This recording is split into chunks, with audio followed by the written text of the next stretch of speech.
When we fight, we win. And we will make America great again. Olá, sejam bem-vindos ao Burro e o Elefante, o podcast do Expresso e da Fundação Luso-Americana para o Desenvolvimento sobre política norte-americana. Comigo tenho o Pedro Magalhães, investigador do ICS focado em eleições e democracia. Olá, Pedro. Olá, João. E eu sou o João Maria Joanês, sem estes pergaminhos, mas com uma obsessão por este tema. No nosso quinto episódio temos uma convidada muito especial que o Pedro vai agora apresentar. A convidada é Raquel Vaz Pinto. A Raquel é investigadora do Instituto Português de Relações Internacionais, o IPRI, da Universidade Nova de Lisboa. É professora associada convidada na FCSH, da mesma universidade. Foi presidente da Associação Portuguesa de Ciência Política entre 2012 e 2016. Foi minha presidente. A Raquel trabalha nas áreas da política externa, estratégia chinesa, liderança e estratégia em geral e sobre os Estados Unidos e o Indo-Pacífico. E é autora de vários livros e artigos sobre este tema. Foi consultora da Fundação Luso-Americana para o Desenvolvimento nas edições de 2022 e 2023 da Transatlantic Trends, que é um inquérito internacional sobre percepções e opiniões dos americanos e dos europeus face à política internacional. É analista residente de política internacional da SIC Notícias e é uma childless cat lady. É verdade, não é? É, factualmente e assumidamente, com muito orgulho, sou mesmo uma childless cat lady. E para além de ser uma childless cat lady, em comparação comigo e com o João, tem muito mais rodagem nisto dos podcasts, porque para além de ter participado em muitos, foi inclusivamente coautora com o Pedro Vieira num projeto chamado As Amigas de Eleanor, também da FLAD, um podcast sobre histórias de mulheres extraordinárias, gravado ao vivo, diferente deste, e centrado na figura de Eleanor Roosevelt. Como é que foi essa experiência? Conta-nos lá um bocadinho sobre esse podcast. Foi uma experiência absolutamente maravilhosa, porque o Pedro e eu tivemos esta ideia, foi muito bem acolhida pela FLAD. Começámos com Eleanor Roosevelt e depois, a cada episódio que íamos fazendo, não só a interação com o público foi mesmo algo muito recompensador, como ao mesmo tempo, às tantas tínhamos aquele dramalhão de todos os episódios, que era... Tínhamos tantas mulheres com tantas vidas extraordinárias, sobretudo aquelas não ocidentais que conheces menos, tivemos semanas de drama. Pomos esta, tiramos esta, pomos esta, tiramos esta. Andámos ali a sofrer, além do drama, a sofrer. Porque é que isto não pode durar 4 horas em vez de... Exatamente, Nós também temos esse drama. E sobretudo porque, e uma das perguntas mais interessantes era porque é que vocês acham que é preciso fazer um podcast sobre histórias de mulheres extraordinárias, mesmo a própria Eleanor, tu não tens consciência do trabalho dela em pleno, em 2024? E a nossa resposta foi porque em 2024 há um conjunto de partidos, de movimentos iliberais que têm muitas diferenças entre si, mas quase todos têm em comum esta ideia de entender a mulher como um ser humano de segunda categoria ou quererem, em alguns casos, reverter os direitos arduamente conquistados pelas mulheres em democracia liberal. E não gostam de childless cat ladies. E não gostam, pelos vistos, de childless cat ladies. Vamos então falar um bocadinho sobre a atualidade destas pessoas que não gostam de childless cat ladies ou de pessoas que as defendem. Pedro, queres trazer-nos o teu tema da atualidade da semana?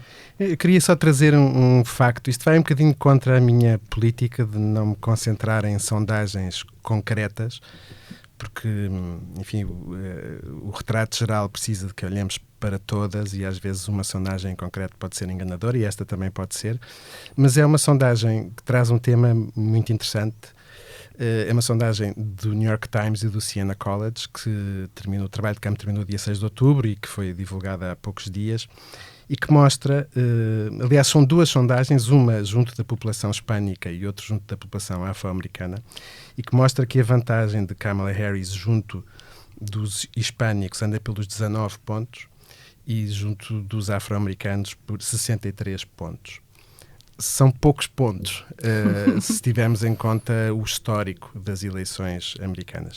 Há outra pergunta muito interessante no inquérito, junto da população hispânica. Perguntaram a esses eleitores o que eles pensam sobre aquilo que Trump diz sobre os imigrantes, e a maioria responde que não sente que Trump esteja a falar deles. 61% dos que nasceram nos Estados Unidos dizem que Trump não está a falar deles, e até 51% dos que nasceram noutro país dizem o mesmo. Isto é muito interessante sobre... Já tivemos aqui uma pequena conversa sobre isto quando esteve a Mafalda, sobre como é que este tipo de discurso impacta ou não as pessoas que nós julgamos que deveriam impactar. Estes números têm que ser lidos com algum cuidado.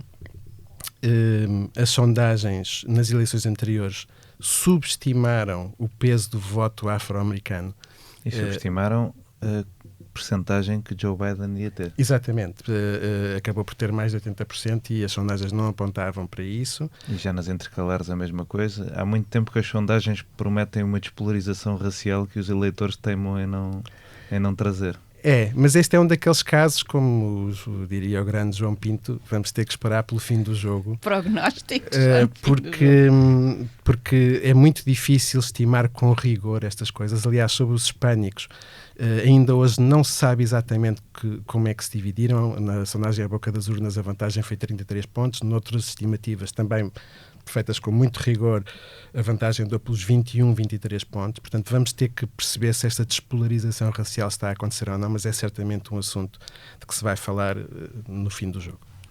Sim, sendo que é mais ou menos improvável que, tendo em conta os dados que temos das eleições de Barack Obama, que uma candidata racializada não promova um bocadinho de motivação, pelo menos nas minorias étnicas, porque já foi o que aconteceu com Barack Obama. Mas o meu tema também é um bocadinho sobre isto, porque nos últimos dias eu acho que as pessoas estão um bocadinho aborrecidas, porque Então. a corrida está a ser muito previsível, não é? Donald Trump vai ficando progressivamente mais descontrolado. Progressivamente foi bem jogada agora, João. Sim. Kamala Harris vai seguindo uma estratégia clara que está delineada desde o início, que é primeiro comícios, depois um media blitz de participarem. Ou seja, está tudo muito previsível. E, portanto, as pessoas, como estão aborrecidas, decidiram esta semana que o Trump vai ganhar. A semana passada ia ganhar a Kamala Harris, de certeza, mas como o Pedro dizia, é importante olhar para os agregados de sondagens e a verdade é que não mudou nada. Houve uma ou outra sondagem, mas no agregado mudou o quê? 0,1? 0,2? Pois, a questão é um bocadinho há duas maneiras de olhar para isto. Se nós nos preocuparmos com casas decimais, aquilo que vemos que no último mês é que os estados em que Trump estava à frente está um bocadinho mais à frente e os estados em que Kamala estava à frente está um bocadinho menos à frente. Agora, mudança de 0,6. Pronto, agora é evidente, se nós pensarmos na maneira como as sondagens subestimaram nas eleições anteriores, 2016, 2020 até 2022, uns ou outros, nada disto tem qualquer significado. Mas eu percebo que a falta de tendências claras num sentido ou no outro, ou até neste caso de micro-tendências no sentido favorável a Trump, gera grande nervosismo, que pode ser injustificado, sim. Claro, a questão aqui para mim é que o pressuposto é sempre que vai correr tudo o melhor possível a Donald Trump, não é? É que as sondagens do Sunbelt em 2020 estavam certas, ou mais ou menos certas, porque sobrevalorizaram um bocadinho o Donald Trump, e agora, como Donald Trump vai à frente, elas estão certas de certeza e Donald Trump vai ganhar os 3 estados. E as do Midwest subvalorizaram o Biden e, portanto, agora sobrevalorizaram o Biden, portanto, agora também estão a sobrevalorizar o Biden e de certeza que estão erradas como estiveram da última vez e o Trump vai ganhar os estados todos do Midwest. E isto, no meio de coisas que não fazem sentido nenhum, eu acho que as sondagens nos Estados Unidos estão com um problema, nós já falámos sobre isto. Não faz sentido nenhum que o Nevada, que tem muito menos população com ensino superior, dê nas sondagens com uma vantagem clara para Kamala Harris e de repente o Arizona venha nas sondagens mais à direita do que estava em 2016 com Hillary Clinton. Não faz sentido que o Wisconsin, que tem sido sempre o estado pior para os democratas demograficamente e politicamente, venha sempre à esquerda do Michigan e da Pensilvânia, quando se há estado dos 7 que os democratas vão ganhar, pela sua demografia, é o Michigan de certeza. Portanto, ou isto vai correr tudo pessimamente e o Trump ganha os 7 estados e, portanto, não há maneira de nós dizermos, bem, estas sondagens estavam um bocadinho fora, ou, em princípio, a conclusão que temos de tirar é que falta aqui uns ajustamentos e já de 2022 que não se fizeram. Raquel, queres comentar aqui? Quero. Bem, enfim, estar a comentar sondagens ao lado do Pedro Magalhães, confesso que é um grande risco, mas para mim eu penso que É por um lado muito difícil. Estamos a falar de facto de um país que tem 340 milhões de pessoas, que é muito heterogéneo, que tem um elemento de enorme diferença mesmo dentro dos estados, dos counties, de tudo. E também, por outro lado, esta questão dos grupos. Eu quando penso nos hispânicos, que à partida até poderiam ser eleitores até mais republicanos, porque são geralmente, não é assim sobreposto, católicos, embora o catolicismo tenha vindo a perder muito para os evangélicos mesmo no próprio continente americano, mas depois há a questão da imigração e a forma como a imigração é tratada. E mesmo dentro dos hispânicos, talvez, ou seja, o que é que deseja um imigrante de primeira geração, o que é que deseja um imigrante de segunda geração, o que é que deseja um imigrante de terceira geração. Não sei se é assim, ou seja, mas também não sei como é que se introduz estas nuances. E como o Pedro estava a dizer, há ali até os censos admitem essa dificuldade de separar o que é um hispânico do que já é um branco. Sim, ou como é que fazes isso e depois, qual é a tua origem? Em termos, isso de ser hispânico quer dizer o quê? Claro. Vens do México, vens da Guatemala, vens ainda mais a sul, ou seja, tudo isso depois também tem um contexto próprio, mas também reconheço, enfim, o Pedro sabe disso completamente, a potes, eu não, mas intuitivamente há aqui, e as últimas eleições têm-nos demonstrado muito isto, ou seja, se por um lado, do ponto de vista até metodológico, é difícil fazer esta destrinça, por outro lado, também me parece que estes rótulos não sei se fazem muito sentido em termos gerais. Por causa desta... Depois, claro, tudo o que vocês falam, e muito bem, a questão da instrução, a questão de se falam inglês ou não falam inglês, e estas percepções que vocês trouxeram agora, de que Trump não está a falar para mim, está a falar para outros, não é? De outros ou e para de outros, não é? Portanto... tenho muitas dúvidas sobre, mas lá está, mais uma vez, no terreno, isto deve ser muito difícil de pôr em prática. Claro. Sobre isto, só duas sugestões para quem nos está a ouvir. No Cook Political Reports há um subsite muito interessante que se chama Swingometer, onde todos nós podemos brincar com, olhando para o possível percentagem de pessoas de diferentes grupos que votariam ou não neste ou naquele candidato, mas também com a proporção deles que irão votar.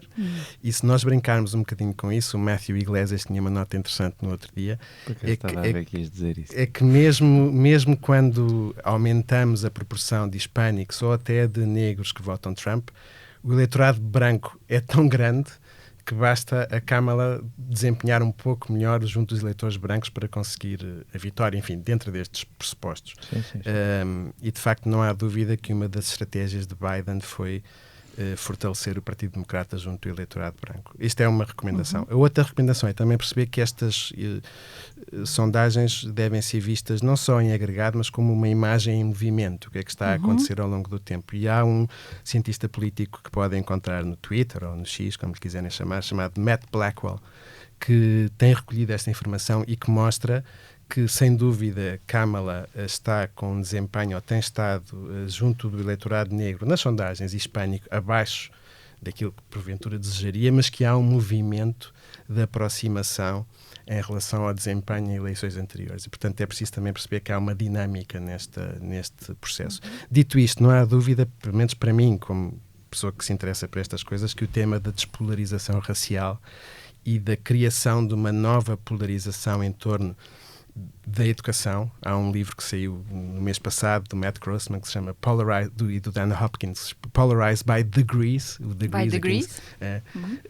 É um tema muito interessante e que anuncia a possibilidade, por confirmar, de uma certa recomposição dos eleitorados destes partidos. Mas a ver. A questão para mim é isso, é que as tendências e a maneira como os analistas e as sondagens estão a assumir que elas vão acontecer é que, sim senhora, a despolarização racial vai ser loucamente favorável a Donald Trump, mas a polarização em termos de educação não vai acontecer afinal, e afinal reverte tudo para 2012 e portanto...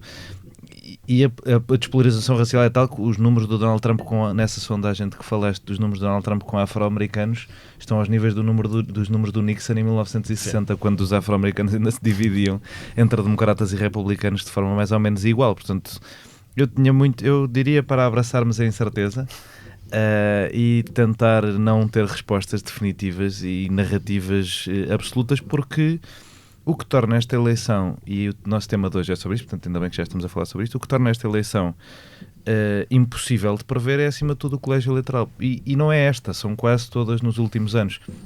Eu estive a ver e na eleição de 2020, de 2016 e de 2004, se menos de 100 mil pessoas tivessem mudado de direção de voto em 3 estados, todas as eleições teriam sido ganhas por outro candidato. E eu, apesar de saber isto sobre 2016 e 2020, não sabia isto sobre 2004, porque em 2004 fala-se sempre do facto do Ohio poder ter, se tivesse sido ganho por John Kerry tinha ganho. Mas há uma diferença menor em 3 estados mais pequenos, no Nevada, no Novo México e agora esqueci-me do terceiro, mas há uma diferença menor que são só 40 mil votos que, se ele tivesse tido noutra direção, tinha ganho ao George Bush, apesar de perder o voto popular. E isto é porque há um sistema do colégio eleitoral que vai ser o nosso tema de hoje, Pedro. Vamos falar sobre isto, era sobre isto que queríamos conversar hoje o resto do podcast com a Raquel. Eu vou dizer só meia dúzia de coisas. Eu pressuponho que a esmagadora maioria das pessoas que está a ouvir isto sabe como é que isto funciona, mas só uns elementos básicos. Portanto, o Presidente dos Estados Unidos não é eleito diretamente pelos cidadãos, pelos eleitores, é eleito indiretamente, é eleito por algo que se chama o Colégio Eleitoral, que tem 538 delegados, que são por sua vez eleitos em cada Estado. Cada Estado elege um número desses delegados que corresponde ao número de senadores mais o número de representantes, ou seja, de deputados. Isto dá 535, os 538 vêm de Washington, do Distrito de Colômbia. Em quase todos os Estados, a regra é que o candidato que tem mais votos elege todos os delegados. Há 2 exceções, no Nebraska e no Maine. Nós já falámos aqui um bocadinho. Já falámos da outra vez, 2 para quem tenha mais votos e depois 1 por cada círculo.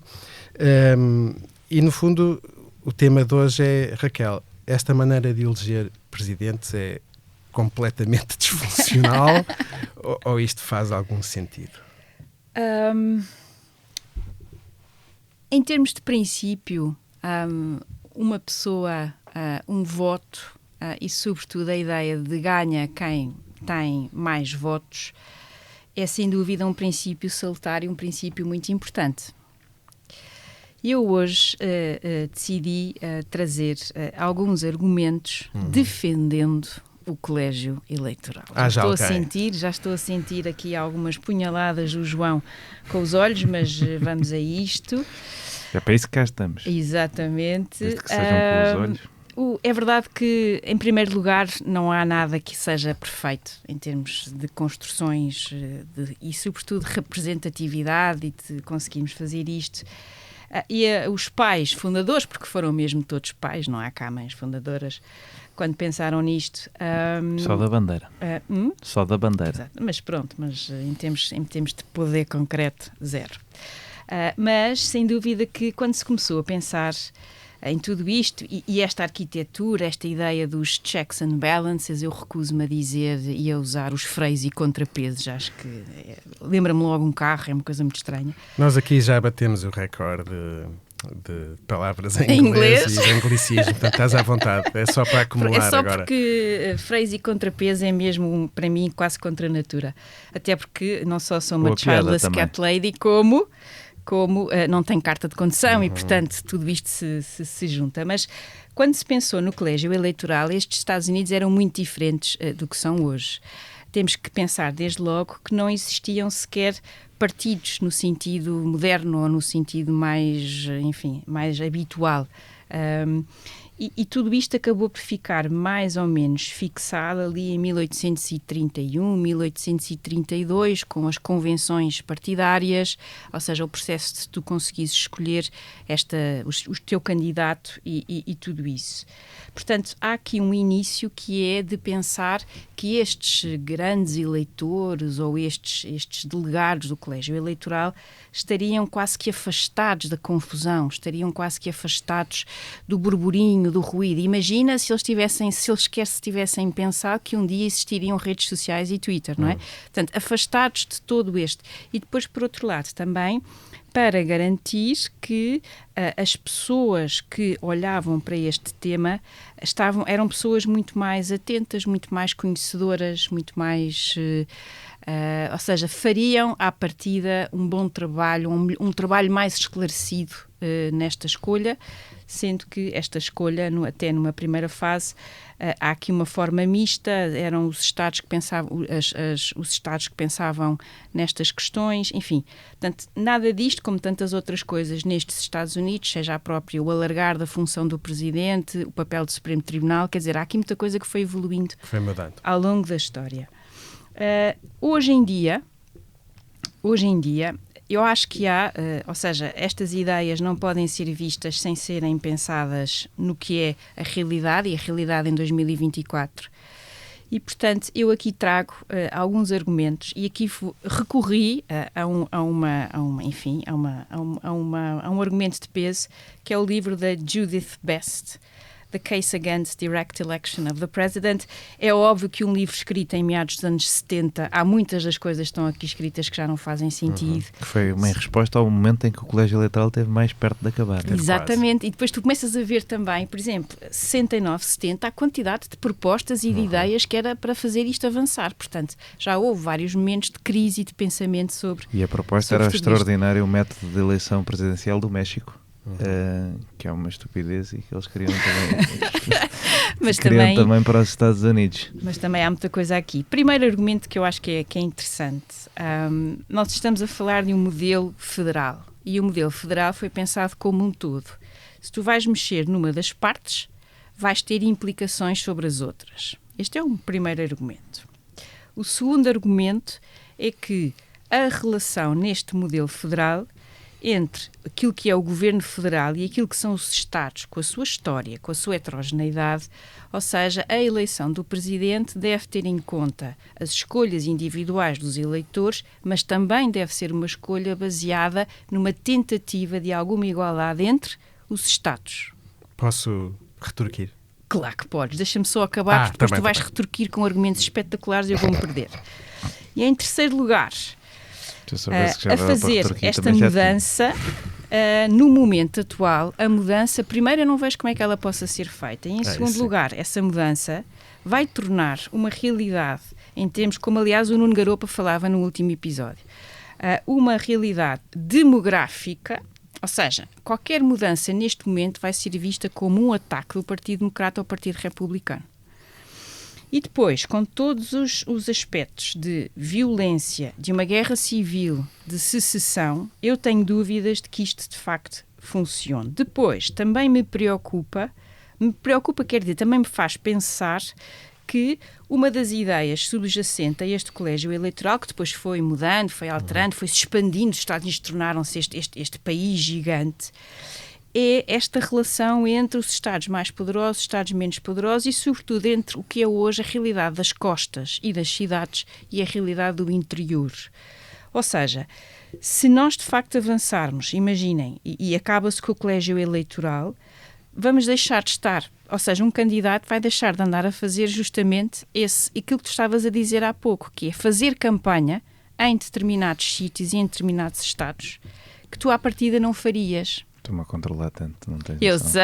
Eu sei, mas eu já vim com argumentos para a discussão e para... Portanto, é um bocadinho tudo isto e eu penso que há aqui estes elementos de heterogeneidade. O meu ponto é, não vamos nós reforçar aquilo que já é um presidencialismo super presidencialista, que é o caso dos Estados Unidos, ou como a Judith Best lhe chama, o poder da arrogância. E, em segundo lugar, se uma mudança do colégio eleitoral neste momento não fará ainda mais, não dará menos voz àqueles que se queixam de justamente não ter voz. Esta é super. Bora. Então, aqui o João está em pulgas. Eu vou só amortecer aqui um bocadinho a coisa com dados. Só queria dizer dados da opinião pública, que é a matéria que eu domino mais. O último estudo que eu conheço da opinião dos americanos sobre isto mostra que 63% preferiam que o vencedor das eleições fosse o candidato mais votado. E apenas 35% defendem a manutenção do colégio eleitoral. É um estudo da Pew que tem Da alguns Pew meses. Research Center. E depois, obviamente... Parecem os dados de popularidade do Elon Musk. E aqui, indo um bocadinho, ou comentando algo que a Raquel disse, obviamente que há diferenças entre os partidos nestas opiniões. 80% dos democratas querem o voto popular, portanto querem eleger o presidente diretamente, Claro. e 53% dos republicanos querem colégio eleitoral, mas 46% preferiam o voto popular. Portanto, apesar de tudo, há uma assimetria, não é completamente simétrica esta defesa ou esta oposição do colégio eleitoral. E, curiosamente, também, a proporção de republicanos que querem uma coisa ou outra é muito volátil. Era 46% em 2000, subiu para 54% em 2012 e depois em 2016, compreensivelmente, desceu para 27%. Portanto, isto para dizer duas coisas. Que as posições sobre isto, nós podemos ter uma discussão ultra racional e abstrata sobre isto, mas as discussões dos americanos, especialmente sobre isto, são muito determinadas por aquilo que elas esperam ser as consequências de uma coisa ou de outra, não é? Claro. Mas, ao mesmo tempo, dizer que mesmo assim não é completamente simétrico. Há muitos republicanos que sentem, mesmo assim, 46%, que preferiam o voto popular. Portanto, esta assimetria também é interessante. E eu acho que havia um cenário nestas eleições, se Joe Biden tivesse sido nomeado, em que os democratas podiam ter perdido o voto popular e ganho a eleição. Porque as pessoas nos estados decisivos, já mostraram nas intercalares de 2022 e 2018, estão muito conscientes da sua importância e se calhar já não desertariam tanto o Partido Democrata para alternativas de terceiros partidos como fizeram em 2016 com Hillary Clinton, mas as pessoas de Nova Iorque e da Califórnia, se calhar desmotivadas, tinham mais autorização para votar no Partido Verde e o Partido Verde ter 5, 10%, e mesmo assim esta otimização eleitoral para mim seria um paralelo entre o Joe Biden e o Hubert Humphrey, que teve um resultado de voto popular terrível em 68, mas esteve muito perto de ganhar ao Richard Nixon porque era muito localizado nos estados decisivos. O que é que eu argumentaria aqui contra os argumentos da Raquel? Mas note-se que eu, em princípio, concordo com. Mas Sim, acho sim, que é sim. bom introduzir Não. temas para debater. E acho bom debatermos, acho só para deixarmos aqui claro, primeiro uma exposição tua e depois agora Não. sente-te à vontade para me interromper.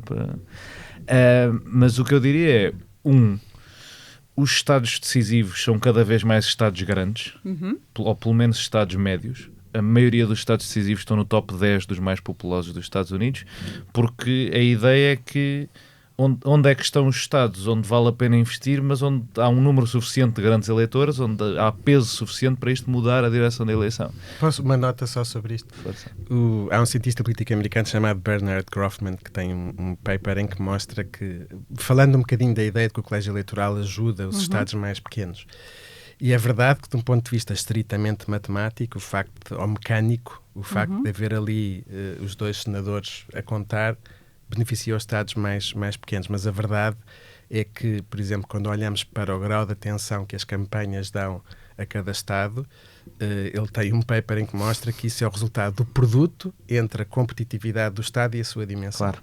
Ou seja, o que interessa não é ser pequeno ou grande, ou não é apenas ser decisivo, é até que ponto é que o estado pode ser pivotal. Isso. Exatamente. E ser pivotal depende também da sua dimensão. E Claro. nós olhamos agora para os estados que são swing states, e não só para os estados que estão a recolher o maior número de anúncios, de presenças, são esses estados pivotais. São ao mesmo tempo indeterminados, indecisos nas sondagens, mas também grandes. A questão é essa, os estados decisivos são os estados que estão 50-50 perante qualquer questão política que se coloque. Mas há estados que se calhar podiam estar mais 50-50, como vou dar exemplos como o Alasca, ou o New Hampshire, ou o Maine, mas que não têm atenção porque só valem 3 votos num colégio eleitoral. O único estado que tem alguma, apesar de pequenino neste momento, é o Nevada.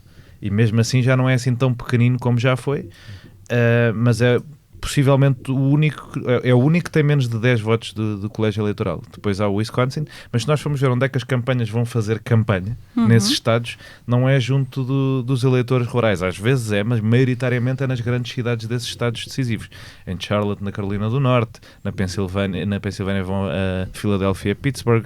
Normalmente o eleitor rural continua um bocadinho esquecido E isto ainda era mais verdade quando a Flórida era considerada um Estado decisivo, agora já não é, mas a Flórida como terceiro maior Estado também... Portanto, o colégio eleitoral não é propriamente um garante da representatividade da ruralidade, é um garante da representatividade do eleitor indeciso.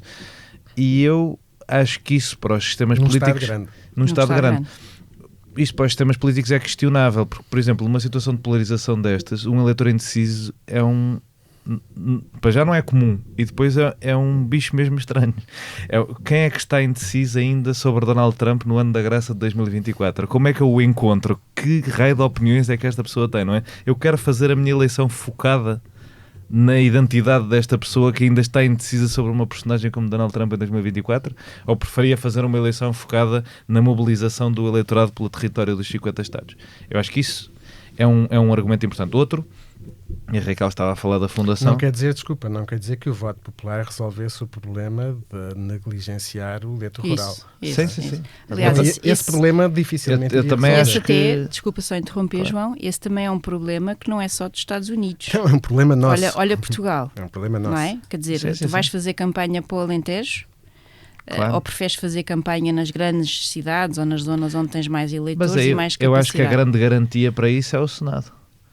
O Senado é que tem uma sobre-representação. O Senado é decisivo para a governação dos Estados Unidos e tem uma sobre-representação do eleitorado rural absurda, nem é mais ou menos. Eu sou o eleitorado mais protegido por affirmative action dos Estados Unidos. Não acho nada absurdo, acho mesmo justa, devo dizer. Eu vou pegar por aí porque, olhando para a história do colégio eleitoral e porque é que ele é como é, uma das razões, como a Raquel disse, é que não havia partidos e, portanto, havia a ideia de que o colégio eleitoral raramente decidiria eleições sequer. Porque, normalmente, ninguém chegaria à maioria do colégio eleitoral e as eleições seriam decididas na Câmara dos Representantes, coisa que aconteceu no início da democracia americana, em 1824, quando John Quincy Adams foi eleito presidente, mas que não aconteceu muitas vezes desde aí. Mas essa questão era importante, a ideia de que o colégio eleitoral era uma coisa de último recurso para quando... porque o que era representativo das pessoas era a Câmara dos Representantes e isso é que eles... Mas até houve um compromisso, não é? Havia na altura quem defendesse a ideia da eleição direta, que na altura era uma ideia completamente revolucionária, claro. Quer dizer, não havia nenhum chefe de governo de país nenhum no mundo na altura que fosse eleito diretamente, e houve quem defendesse, era o plano da Virgínia, a eleição pelo Congresso, e depois houve este compromisso que, aliás, quem defendia a eleição pelo Congresso ficou sossegado porque achou que isso ia acontecer sempre. Claro. E também porque na altura a questão dos transportes e a forma como é que tu chegavas era totalmente diferente, ou seja, como é que garantias que todas estas pessoas conseguiriam ir votar? Esse também é um ponto. E isso leva-nos a porque é que este compromisso existiu, falar do compromisso dos 3/5, a maneira como os Estados do Sul exigiram que a eleição não fosse direta porque sentiam que estavam subrepresentados populacionalmente, porque a maioria da sua população, uma minoria muito grande, eram escravos, e portanto contá-los como 3/5 de uma pessoa para a contagem de lugares no Congresso e depois para a contagem de votos do colégio eleitoral era uma maneira de os proteger disso. Esse compromisso é importante. Outra coisa em que eu pegaria é como é que se resolveu a partir daí, ou as forças mais progressistas e anti-escravatura tentaram resolver a partir daí. E por isso é que a minha razão principal para ser contra este sistema é porque eu acho que a maneira de o tentar resolver acaba por só criar distorções eleitorais diferentes. A resposta dos republicanos progressistas e anti-escravatura à preponderância dos Estados do Sul com esta injustiça foi, bem, vamos fazer aqui uma data de Estados pequeninos, mas cada um vai ter 2 senadores e vão ser os 2 republicanos e progressistas e vão representar os 2 as nossas ideias aqui em Washington e depois vão ajudar à nossa soma de colégio eleitoral. E assim há 2 Dakotas e o Wyoming e o Montana e o Idaho, uma série de estados que populacionalmente se calhar não valiam mas que foram criados pelos republicanos progressistas para subverter este controle dos conservadores pelo colégio eleitoral, e agora são os estados que os conservadores, que os progressistas acusam de serem bastiões conservadores. Mas, Raquel, tu não falaste disto e se calhar é o argumento mais pedestre contra o colégio eleitoral, mas eu vou dizê-lo na mesma porque, apesar de pedestre, parece-me relevante, que é esta ideia de ser possível alguém ganhar as eleições sendo derrotado no voto, não é? E quando o termo que se usa sempre é inversão, não é? Portanto, e nós vimos isto acontecer. A resposta que os defensores do colégio eleitoral dizem sempre: mas isto é raro, aconteceu só 5 vezes.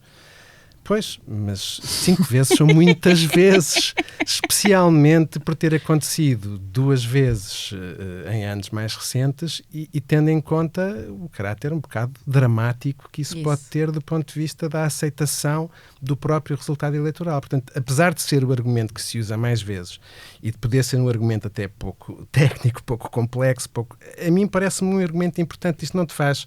Não achas que é um problema o colégio eleitoral consentir estas situações?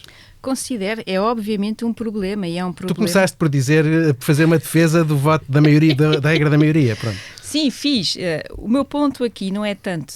Esse exemplo é obviamente o empírico, é isto, e é consistente, ou seja, nós temos visto dessas 5 vezes, nas últimas vezes, ou seja, há aqui também uma tendência.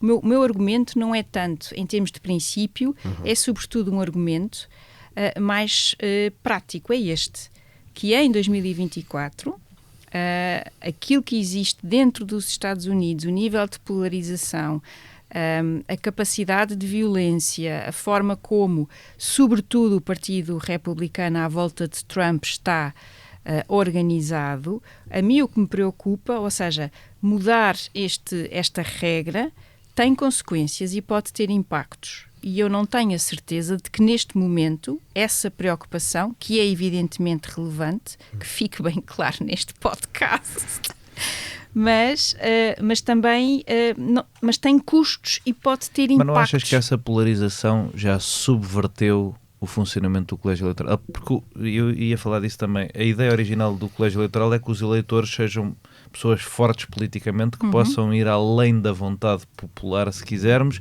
e fazer grandes considerações sobre o que é o ambiente dos tempos e votar de forma livre num candidato a presidente. A maioria dos Estados, por causa da polarização dos últimos 50 anos, proibiu isso. E se tu não fores votar no partido pelo qual foste eleito para votar, és muitas vezes excluída da lista e substituída por alguém disposto a fazer isso. Sim, em alguns estados tens mesmo uma... Há penalizações, há multas. E, portanto, essa ideia de o colégio eleitoral como o garante da federação, como uma espécie de bússola moral da federação... Aí, eu não disse bússola moral, João. Se não foste tu, é uma ideia. Não, mas já te estás a esticar. Eu não estou... Repara, o meu argumento é prático, não é um argumento... moral. Mas essa ideia que protege a federação e a sua integridade, esta eleição ser feita assim, não está desvirtuada por esta obrigação dos eleitores estarem presos ao candidato porque foram eleitos? Eu não partilho da ideia de tudo aquilo que foi pensado na origem dos Estados Unidos era bestial. Aliás, sendo mulher, nem pensar, não é? Isso foi um argumento quando o colégio eleitoral estava a ser mudado no fim dos anos 60, as pessoas disseram isso. Da mesma forma que nós podemos ter esta discussão que estamos a ter com o colégio eleitoral com o atual Supremo Tribunal. Claro. Esse, aliás, não sei se vocês têm pensado um episódio sobre isso, mas eu acho isso absolutamente fundamental. Porque mais uma vez, algo que começou de uma maneira, que se expandiu ao longo do tempo, que foi ganhando força, que foi fundamental em alguns momentos-chave do século XX, em termos de igualdade de direitos, a questão da segregação e por aí fora, só para falar desse ponto, e que hoje em dia tens um conjunto de argumentos práticos para se querer alterar o número dos juízes do Supremo Tribunal. Porque consideras que aquilo está absolutamente desvirtuado, porque há o 6-3, ou enfim, depois podemos discutir se é mesmo 6-3 ou não, mas, ou seja, eu não partilho da ideia, ao contrário, aliás, de muitos adeptos do Trump, de que a Constituição feita ali, aquilo é tipo... Palavra do senhor. Não, porque, pronto, outra provocação, lá estamos nisto, mas acho que é, ou seja, há aspectos bons... Eles tratam-na como se fosse... Sim, QB, exato, pronto. Mas não é fixa. E há muita coisa que foi evoluindo e as sociedades também evoluíram. Mas curiosamente havia regras fixas que foram desvirtuadas. Por exemplo, as do Supremo Tribunal, a ideia é que cada juiz representa um District Court. E havia, de facto, 9, passaram a haver 11 e não se aumentou o Supremo Tribunal para 11. Depois passaram a haver 14 e não se aumentou para 14. Da mesma maneira que, por exemplo, se calhar seria mais representativo se a Câmara dos Representantes tivesse uma atualização de número de membros. O Colégio Eleitoral se calhar seria mais representativo do voto popular, mas o Colégio Eleitoral... Mas isso também te implicaria fazer um censo de quantos em quantos anos? De 10 em 10 anos, como é feito, não é? Mas... Sim, mas mais do que 10 em 10? Não. É só que desde os censos de 1911 que o tamanho da Câmara dos Representantes não é atualizado. Foi sempre aumentado até ao início do século XX.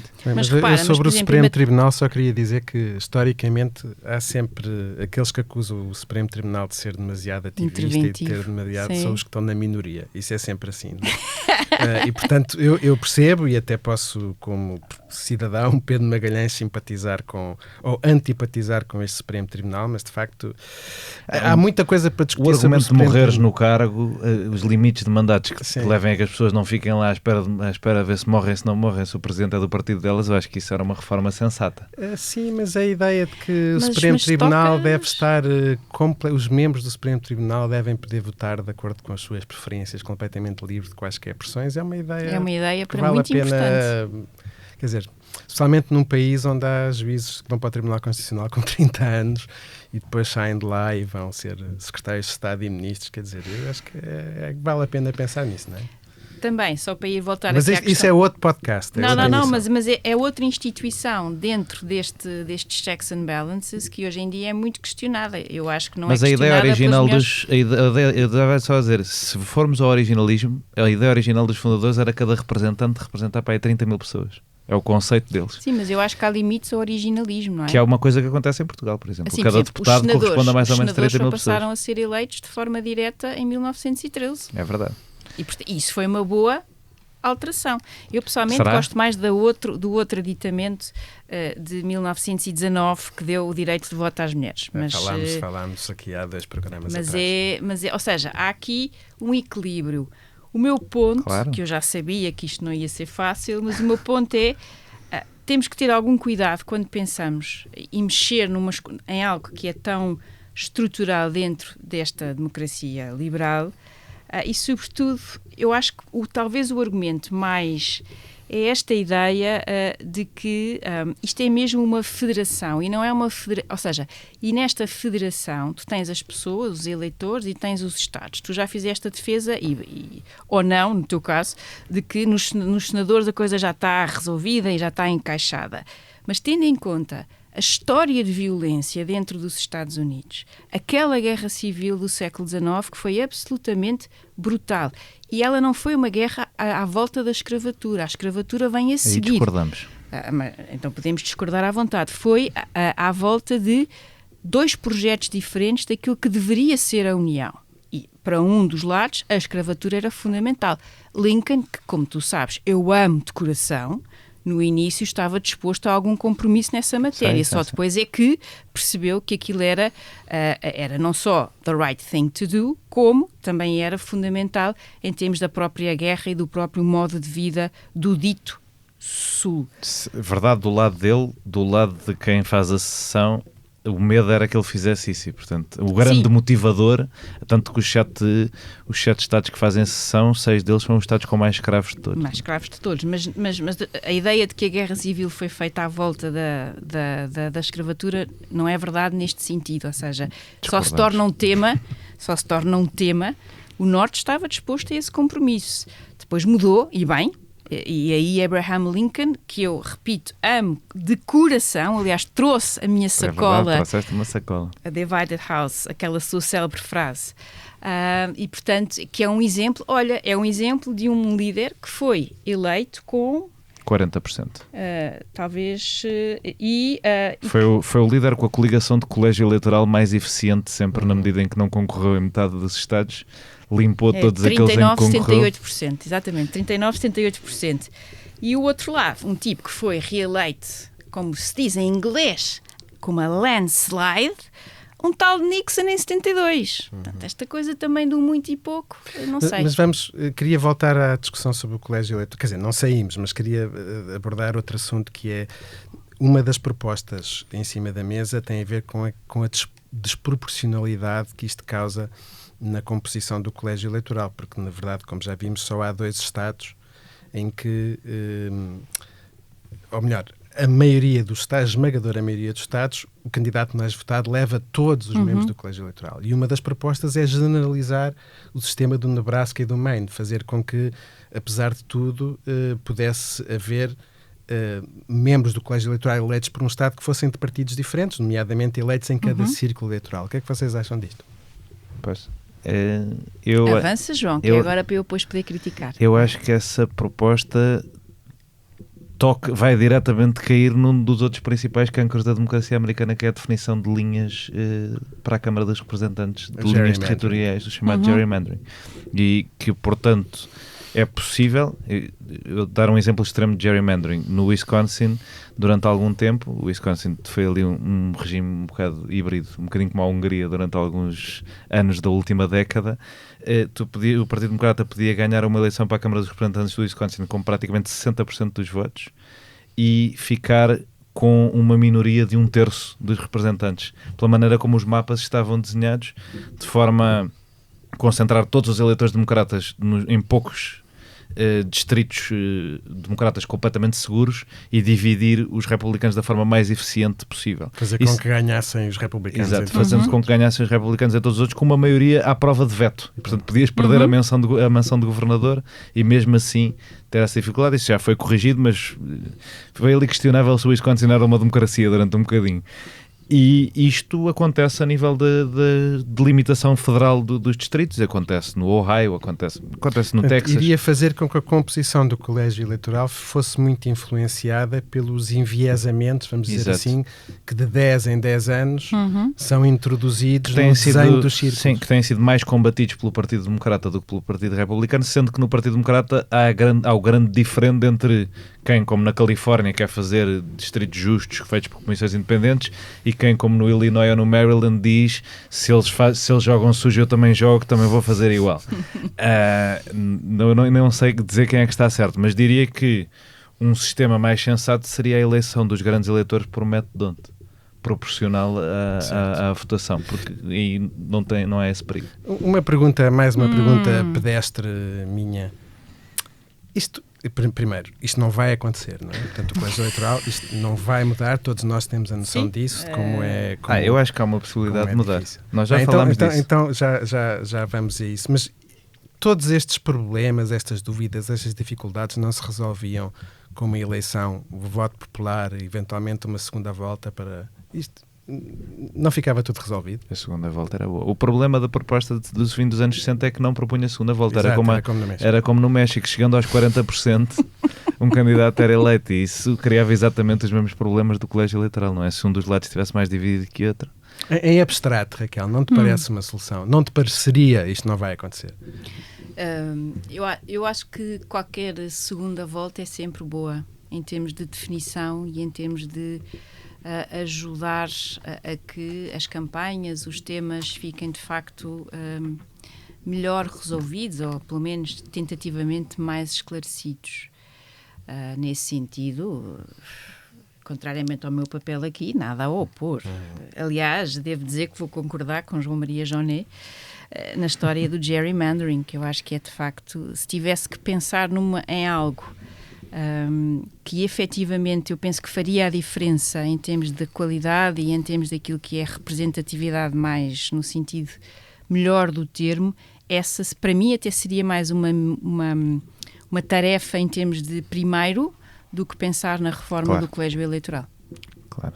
Pronto, estás a ver? Estamos de acordo. Só para fechar com a ideia de como é que isto pode mudar e realisticamente pode mudar. Existe uma iniciativa chamada o Pacto Interestados para o Voto Popular, que já foi aprovada em estados que representam 209 votos do colégio eleitoral. Está em processo de avaliação em estados que representam 50, sem grandes perspectivas de passar na Carolina do Norte, mas com algumas na Virgínia, no Michigan e no Nevada. O Nevada neste momento tem um governador republicano, mas é mais difícil. Mas, por exemplo, ainda não foi pensado na Pensilvânia, que tem uma maioria republicana na Câmara dos Representantes Estadual, ou no Arizona, em que isso pode mudar nesta eleição. Mas não disseste o que é. Eu ia lá agora. Não é? Sim. A ideia do pacto é se uns Estados a representar a maioria dos votos no colégio eleitoral assinarem um pacto a dizer nós damos os nossos votos no colégio eleitoral ao vencedor do voto popular nacional, o colégio eleitoral efetivamente acaba. E isso ou seja, se isto passar, e não está muito longe de passar, tem um caminho difícil, mas muito mais fácil do que uma reforma constitucional, que exige 2/3 dos Estados a aprovar e 2/3 do Congresso, o voto popular pode efetivamente tornar-se o sistema de eleição do Presidente dos Estados Unidos por esta via, que pode ser desafiada nos tribunais, obviamente, mas... Olha, era o que eu te ia dizer agora, good luck with that. Mas os Estados são soberanos na definição de alocação dos seus eleitores, porque são soberanos no seu método de eleição para Presidente, portanto... Mas em termos de litigância, isso dá pano para mangas. Vamos ver como é que o Supremo Tribunal ia lidar e agora com a sua chegávamos a este doutrina ponto. de devolver o poder aos Estados. Exatamente, sua doutrina seletiva. Pedro, queres fazer o quiz? Muito bem, vamos terminar com o quiz. Meu Deus. Isto passa tão depressa, tem tanta coisa para falar, mas vamos ao quiz. Então o quiz tem 3 perguntas. Quantas propostas de revisão constitucional foram introduzidas para abolir ou reformar o colégio eleitoral desde 1789? O que é que estás a considerar como uma proposta? Já para... Tudo o que entre no Congresso. Tudo o que entra no Congresso. Sem ir a votos, sem... E ainda votos, uns casos, outros casos não, tudo. Ok, sei lá. Não há nenhuma pista, Pedro. Não, pistas não vale. Tens que dizer um número ao calhas. São- Eu vou dizer 7. 7? Eu vou dizer um número que a mim me diz muito, 38. São 772. Segundo o Congressional Research Office. Que é excelente, aliás. Que é uma ferramenta de trabalho excelente. Eu estava a entre dizer. 7 e 266 e nenhuma estava perto. A mais recente é do ano passado. Portanto, é de longe o assunto. Então, neste enfim, caso, de- ganho eu por aproximação, Claro, não é? Exatamente, Claro. exatamente. Pronto, usando uma outra No métrica preço mais certo não valia, futebolística. mas é tão longe que não valia no preço certo, mas força. Aqui vale. Agora temos uma para o Jané. Sem contar com as eleições de George Washington, quando é que ocorreu a maior margem de vitória de sempre no colégio eleitoral? Nixon, Sim. 72. Ou, espera. Não. É o James Monroe, em 1820. É um eleitor que não vota nele porque diz este senhor não pode ter o mesmo resultado que o George Washington, peço imensa desculpa. Mas para ganhar, tens que saber de que estado era esse eleitor. Ai, Era da Nova Inglaterra, está certo? Era do...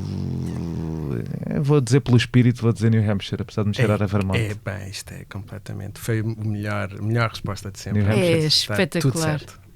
Live free or die, não é? Muito bem. Mas esse argumento é muito engraçado porque, por exemplo, há dois grandes imperadores chineses da última dinastia Qing, o Kangxi, e depois há o neto dele que é o Qianlong. Foram assim os dois maiores, assim, pronto.